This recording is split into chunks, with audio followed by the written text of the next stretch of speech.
और आप बिलीव नहीं करेंगे, जो 1979 में जो आयतुल्लाह खुमैनी की सरकार बनी थी, उनके जो ग्रेट ग्रैंड पेरेंट थे वो इंडिया के थे। मतलब ये कि आयतुल्लाह खुमैनी के जो ग्रेट ग्रैंड पेरेंट थे, जो पूर्वज थे, वो उत्तर प्रदेश से ईरान में पलायन हुए थे और वहीं पे जाकर के बस गए। उनका नाम था सैयद अहमद मुसावी हिंदी। हिंदी इसलिए क्योंकि अगर कोई इंडिया से अरब कंट्री में बसने जाता था तो उसको उपनाम दिया जाता था हिंदी का। तो वो ईरान में जाकर के बस गए, उनको ईरान की नागरिकता मिल गई।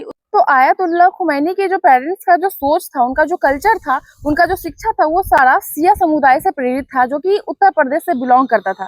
तो आयतुल्लाह खुमैनी जो थे वो इसी चीजों से प्रेरित थे, इसी सोच से प्रेरित थे। 1979 के पहले ईरान के जो राजा थे शाह मोहम्मद पहलवी, वो इजराइल और अमेरिका के बहुत अच्छे दोस्त थे।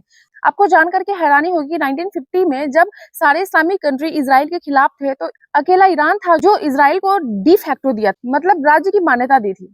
और ईरान जो है सो अपनी सारी खुफिया जानकारी इजराइल से शेयर करती थी और इजराइल भी अपनी सारी जानकारी जो है सो वो ईरान से शेयर करती थी, जो कि ईरान की जनता को पसंद नहीं था। ईरान की जनता जो है सो मैक्सिमम इस्लामिक सोच के थे, इस्लामिक लोग थे और ईरान की जनता को ऐसा लगता था कि जो वहाँ के शासक थे, जो राजा थे, वो उनके खिलाफ है। वो वेस्टर्न सोच, वेस्टर्न कल्चर यहाँ पे थोपे जा रहा है। वो अमीरों को ही सपोर्ट करते थे, गरीबों को नहीं सपोर्ट करते थे। जो खुफिया एजेंसी थी ईरान की, वो लोगों के साथ टॉर्चर करती थी, जेल में बंद कर दिया करती थी और लोगों के साथ अन्याय करती थी। तो वहाँ की जनता जो है सो भड़क गई और 1979 में सड़क पे उतर गई, जो शाह मोहम्मद रजा पहलवी थे उनके खिलाफ। लास्ट में 1979 में वहाँ के राजा को भागना पड़ा देश छोड़ करके और उसी टाइम तख्ता पलट हुआ और उसके बाद आयतुल्लाह खुमैनी की सरकार बनी, जो कट्टर इस्लामिक सोच की थी और तब से लेकर के अभी तक ईरान में जो है सो इस्लामिक शासक ही बना है। और ये इस्लामिक शासक हिजबुल्लाह और हमास को समर्थन करते हैं, हथियार देते हैं, फंडिंग करते हैं, मतलब बढ़ावा देते हैं ये टेररिस्ट ग्रुप को, जो कि इजराइल को पसंद नहीं है। और मेनली इजराइल इसी के खिलाफ है। वो चाहती है कि हमास और हिजबुल्लाह को मिटा दिया जाए,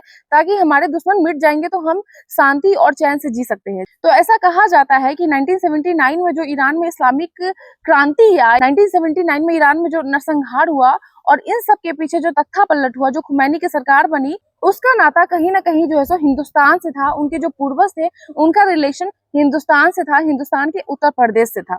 क्या आपको इससे पहले पता था इसके बारे में? अगर पता था तो वो भी कमेंट करके बताएं और आपको ये जानकारी कैसी लगी वो भी कमेंट करके जरूर बताएं। मिलती हूँ मैं आपसे नेक्स्ट वीडियो में, तब तक के लिए जय हिंद।